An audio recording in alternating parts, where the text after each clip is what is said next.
still with us, and in case you're just joining us, it's still TVN Business Daily. Like I stated earlier, we shall be discussing about the contributions of small enterprises to the Nigerian economy. And our guest is here in the studio. He is the Executive General Manager, Director, Trade and Investment, Benignant, right? Okay, Benignant. Trading Group Nigerian Limited, and also an entrepreneur. He is Mr. Eko Philip Paul. You're welcome to TVN Business. Thank you. You're welcome. All right, talking about the small and medium enterprises here in Nigeria has been underrated. So what do you have to say about that? The simple truth now is, no matter how we see it, no matter what has been said, what has been, I think the coronavirus has introduced a new world order. An order that begins from the base, an order that would not function well if any sector of the economy is neglected. Why am I saying this? We operate an analog economy. No matter how you say it, Nigeria is not digitalized yet. So in the words of Walter Rodney, I would say we are still developing. And as a developing nation, almost all what we consume is imported. So the world has moved. We are still dragging behind. And the best way to move ahead or follow them is to pay attention to all spheres that drives our economy. Emphasis the small and medium scale enterprises. So are you saying that the small and medium enterprises are actually trying their best? To say they're trying their best is to continue an argument. Like I said, it's an introduction of a new world order. Now what that means is everybody has to go back to the table, emphasis the government and the economic team of the nation, to draft in something tangible. You could call it an MOU, you could call it a degree, you could call it an edict, that creates an enabling environment for the small and medium scale enterprises to function well. Before the COVID pandemic affected this nation the way it has, or the world economy, I think 80%, according to Nigerian Bureau of Statistics, of Nigerian employment opportunities were created by the small and medium enterprises. And this is a part that is worst hit by the pandemic. So if we must grow our economy to a better place, I wouldn't say where it was, because where it was is nothing to write home about. We have to pay major attention to the small and medium scale enterprises. We have to create at least not all infrastructures. Power is very, very important.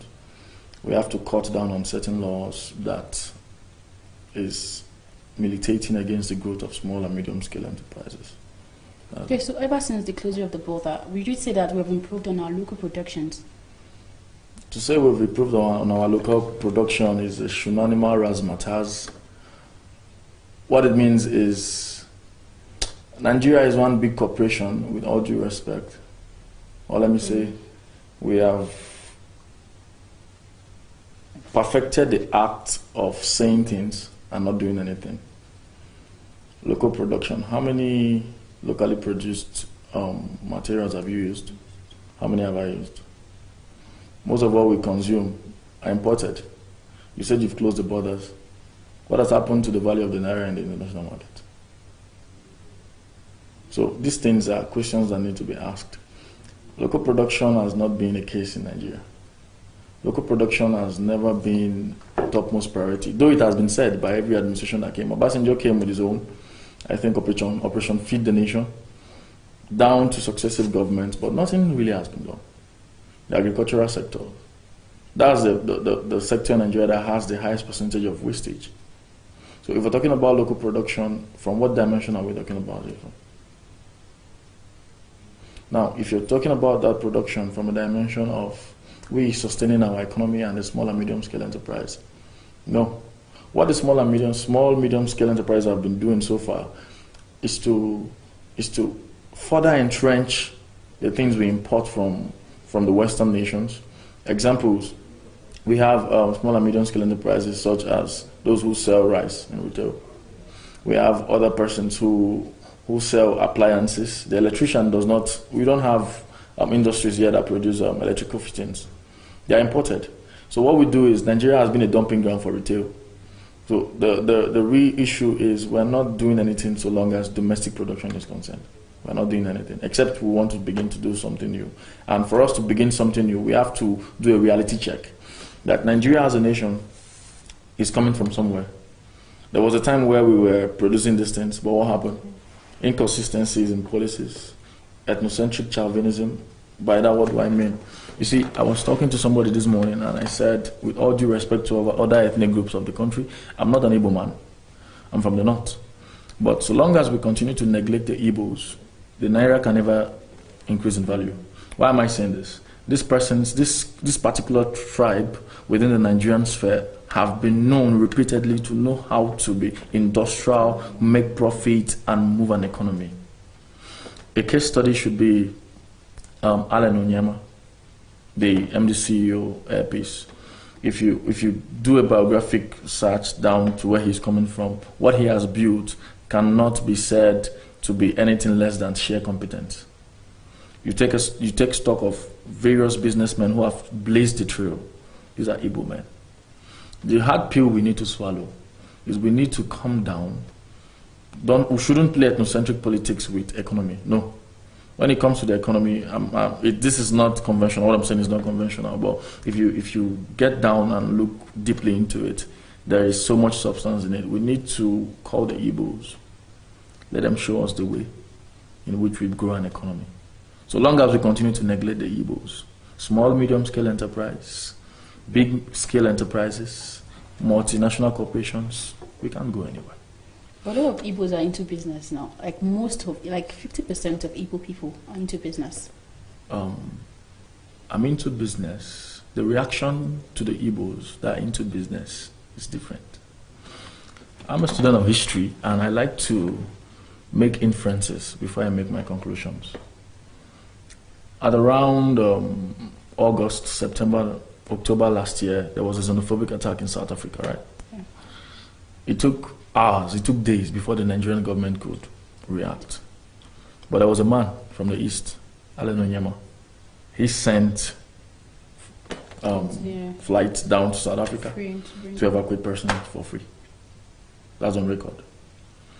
During the COVID-19 pandemic, the same Allen Onyema, the first ever Nigerian flight to leave Nigeria to China straight and return. At what cost? Still free. Now it was time to lift drugs from Madagascar to Nigeria, and we're contracting Ethiopian Airlines. It's time to lift certain things from China down to Nigeria, we're contracting Virgin Atlantic. And we can actually do it ourselves. Allen Onyema is about to receive over 15 aircrafts. So the question is, who are we deceiving? When it's time for giveaways, we begin to call our entrepreneurs names. They are stingy. But when it's time for the government to bring out certain things that would benefit us, they take it to the multinational corporations where they could get 1 or 2 percentages. So really the question is, the guys who are at the helm of affairs, are they really passionate about a progressive Nigeria? Are they really passionate about social cohesion? No. It's about personal aggrandizement. How this person could equip his pocket, how this person could be better than the other, how we could use our tenures repeatedly to enrich ourselves. So the case of Allen Onyema, I read that yesterday from BBC, and I was touched. I just saw those releases and I made that inference. So that is case in point. The banking structure, we've made reasonable progress in the banking structure. During his book launch, Jim Ovia, Africa Rise and Shine, 2017, he said, we've left where we used to be in the banking sector, but there is more we could attain to. Now, what is the minimal loan capacity of the CBN, or what policies have they put in place to ensure that a small, medium enterprise entrepreneur accesses loans at the right time, needing the right amount? These things, what have been put in place? These are questions to be asked. Now we're coming out of post-COVID-19, and I was reading through the papers this morning, and somebody was making a preposition about what she feels needs to be done. And she made mention that the CBN had to increase the length of loans and its availability and accessibility. Those are prepositions. But how many of these propositions will be implemented and made to see the light of day? So really, when we talk about small, medium scale enterprises, I'm going to come to the small, medium scale part, but let me deal with the government first. My advice is we should be practicers of what we preach. If you look at Rwanda, is a case in point. You see, we could do more as a people who come together than we could do individually. Ben Murray Bruce would say we are too rich to be poor, and we are too poor to spend the way we want to spend anyhow recklessly. So the inference is the average Nigerian government or the government of the day should face the truth, make social palliatives available. Yes, that is the first thing, because you need peace in an environment to bring profit. Without peace, the more profit you try to bring escalates into one violence or the other, because you take a step forward and you take 2 steps backward. So first, at the end of the day, what's your net profit against your gross? So these things are things to put into stock. And let me state categorically, and quote me anywhere, that the average SME in Nigeria, who is striving above average, would do wonders if taken to another part of the world. Now, to the part of the SMEs, I've noticed that the average African man wants to show off. Yes. What I mean is we've not learned the act, or we've not perfected the act of delaying gratification for consolidation. Now, the average man, the average small, medium entrepreneur will begin to dig into his capital to fit into a social order. Yes, I'm an MD CEO. I'm an entrepreneur. There's a way I need to appear. There's a way people need to see me. No, it's not important. What is important is you have a brand. Consolidate that brand first. Once that brand is consolidated, your results will speak for you. Excuse me, please. Now, once that brand is consolidated, your results will speak for you. Okay. There is no need for you to want to create a social mindset for people. The best way to die is to listen to the advices of pressures that are not necessary. Are you getting it? So we must understand that we need to be accountable. An average small, medium entrepreneur is not accountable to anybody. He feels he's the one, he's the omega, and he's the alpha. No. We need to be accountable. This also places a trust on government to create regulatory agencies that are active, up and doing. The NDIC, the Nigerian Trade and Investment Ministry, what are they doing? These are organizations put in place to check, for check and balances. So if these things could be put in place, even in the with minimal effort, we would get results, at least that we could boast of, because it avails me. It's something of concern when I sit down to think about the Nigerian economy, and I just discovered there is no future for the generation to come, because whenever we want to take a bold step, we call for loans. How long? It was structural adjustment program that killed this nation to where it is today. Loan from IMF. How long are we going to be calling for loans? So we need to come to that point where we could do things on our own, not just doing them on our own. Take a cue from those who have done it and they have succeeded. I believe, personally, I was talking to a friend chivalrously, and I told him the Nigerian leaders need to go to Rwanda, sit down for a year and learn administration. We need to tell ourselves this truth. So the SME now, at this point in time, we are coming out of a crisis. I would state one thing: we need to invest more in infrastructure, both the private and the government. We need to invest more in infrastructure. We need more power. No matter how you're seeing it, the world has gone digital. Forget the fact that we are still where we are. We've gone digital. We need to start working and patterning towards where the world is heading towards. If not, the time is going to come where we'll be seen, like John Locke said when he took a trip to Africa in 1507. He said, it's a continent filled with darkness. So we are at that risk. We are at that risk. Where Nigerians will speak and nobody will listen because we don't have results to back them up. So the SMEs, I strongly believe there's so much that can be done if there should be discipline and diligence. Know where you are, know what needs to be done at the point where you are, and get knowledge that will transcend you from where you are to where you could be. Okay, thank you. You've spoken about some of the things that the government can actually do to encourage small and medium enterprises. What other things do you think they can actually do to encourage small and medium enterprises before we go on a quick break? Aside the electricity? Loans. Okay. Making finance available. It's a two-sided thing. Yeah. When you make finance available to someone, you need to create a regulatory agency or a monitoring agency to make sure that finance is used and channeled towards the right source. Okay. And you're getting it.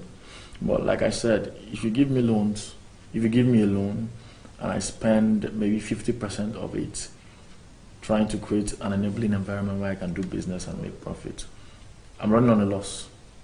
Maybe you take 30% of a loan to get a generator plant.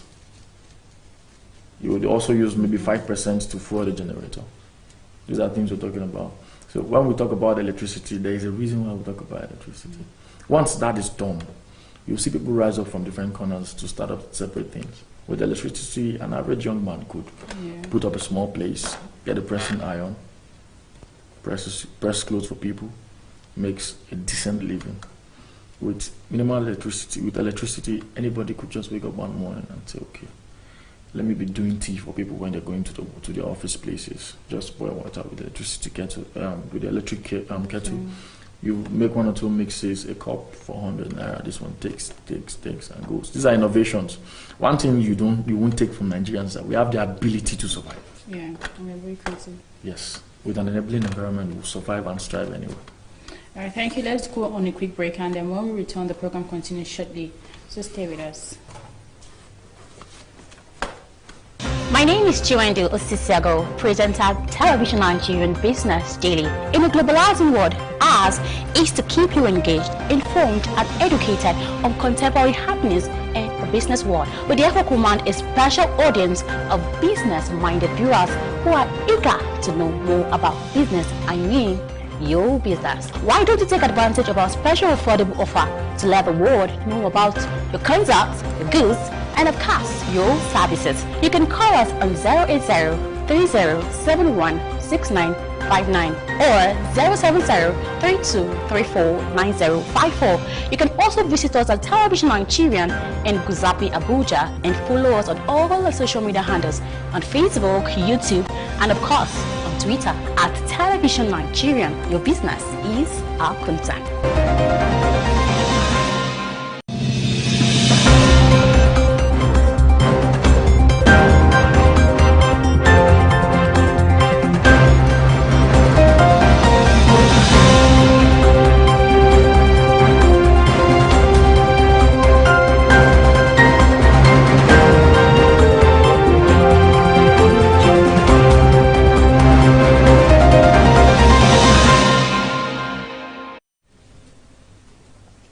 Thanks for joining us again, and in case you're just joining us, it's still TV and Business, and we're discussing on contributions of small enterprises in the Nigerian economy. And my guest is here in the studio. He is the Executive General Manager and Director of Trade and Investment, Benignant Trading Group Nigeria Limited, Mr. Eko Philippo. Okay, my next question is that how well do you think these small and medium enterprises can actually survive in this period of COVID-19? Yeah, you see, we should answer this question from a base, like we just said before we went on the break. We have the ability to survive. Yes, we have the ability to survive. It will surprise you to see that we'll come out stronger than we went. But our problem often has been sustaining results. Yes, that has been our major challenge, sustaining results. Let me take an historical inference. After the Biafran War, during the Biafran War, the economy suffered so much. You could discover that after the Biafran War, around 1970 down to 1975, we experienced a boom. Now, when we experienced this boom, there was so much spending on wastages. It was during this period that universities were built, roads were built, and the rest. But we could not consolidate on this result we got. Murtala regime came, Obasanjo came, accused of corruption, misappropriation of funds.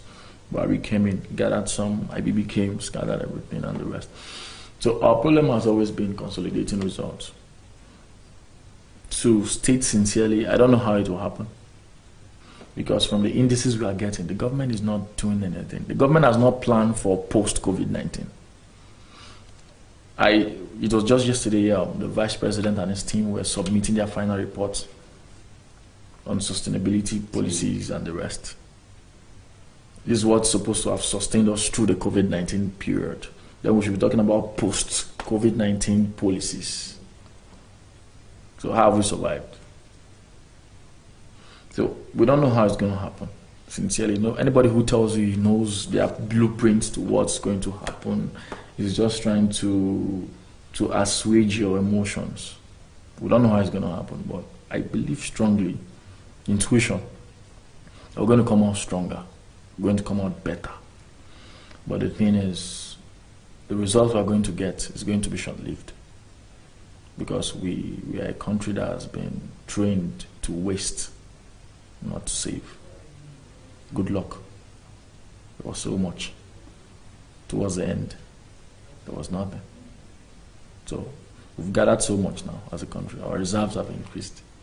It will surprise you that at the point when they're about to leave power, everything will be gone. So we're going to come out stronger. I'm very, very positive. I'm optimistic about it, that we're going to come out stronger. But it's going to be, the question is going to be sustaining the results we're going to get. Okay, thank you. Aside from the government, what are the roles of stakeholders like private investors and business corporates? I subscribe to the Afro-Capitalist school of thought. Yes. My role model, Tony Alumelu, always say that until we Africans, talking about private entrepreneurs, the private sector, we understand that this continent called Africa and a country called Nigeria is ours, where we need to invest more into. Direct the investment, manage the investment, nurture the investment, and make it grow to maturity. We would continue to pursue our problems to the Western nations and won't find them. So as an Afro-capitalist, I believe in investment. Investment in what? Africa. Investment in power, investment in agriculture, investment in medicine, investment in road transportation, infrastructure, that is to say. And these investments do not just come that way. With more investment comes job opportunities, comes employment, comes expansion and consolidation. So if we could develop the attitude and the character of investment, we'd get to where we want to be. Let me also state that the average Nigerian has mastered the act of savings. But the difference between savings and investment, we must come to that place where we could invest our funds into profitable businesses and enterprises with the trust on the entrepreneurs, with the trust on the persons who are driving these organizations to do more.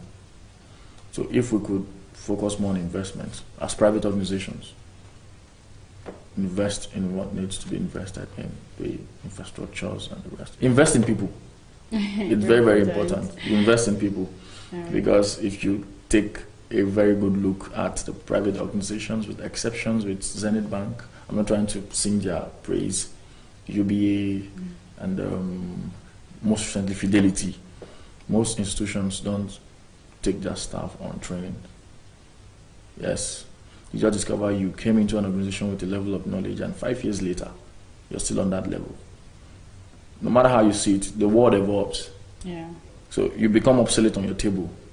So it just becomes that they're just paying you because you've been there for long.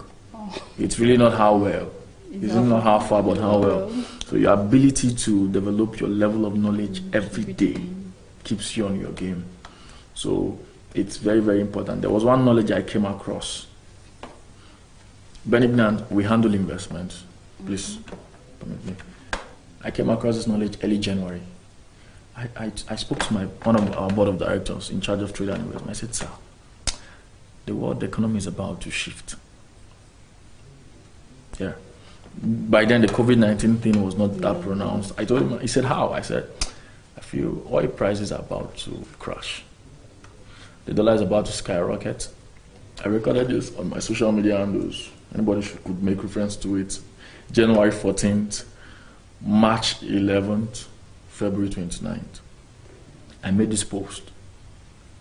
It wasn't even up to 3 hours. No, sorry, 3 days later, oil prices crashed. Like a day later, dollars skyrocketed. Because I came across the knowledge and information. And who forecasted that information? It was a research the American Naval SEAL did in 2004. It was a projection. So really what drives us as people or as persons or as individuals is the level of information and the quality of information we get. Yes. So our reality is just a summary of the information we've gathered. So if an average SME needs to be, the idea of investing in our nation needs to be inculcated in them. An average SME wants to get profit and fly to Dubai. They want to go on vacation. To him, that is success. No, success is not in you flying business class, first class. No. Success is in the success of the environment in which your business is located. Your staff, have they grown? Are you getting it? Have they grown? So as a culture, we've made it a culture that every 2 months, at least 3 members of staff go on training to sharpen their mental capacity. It's only what a man has that he can give. So you can't expect anything from someone who just came and the only criteria you used to employ him was his degree, his certificate. Those things don't count no more. It's your ability to want to know more that counts. So we need to invest in knowledge too and human resources. All right, thank you so much, Mr. Filippo, for coming on TV and Business. It's good to have you. Thank you so much. And we hope Nigerians have learned a lot from what you've said. You need to invest in whatever they're doing.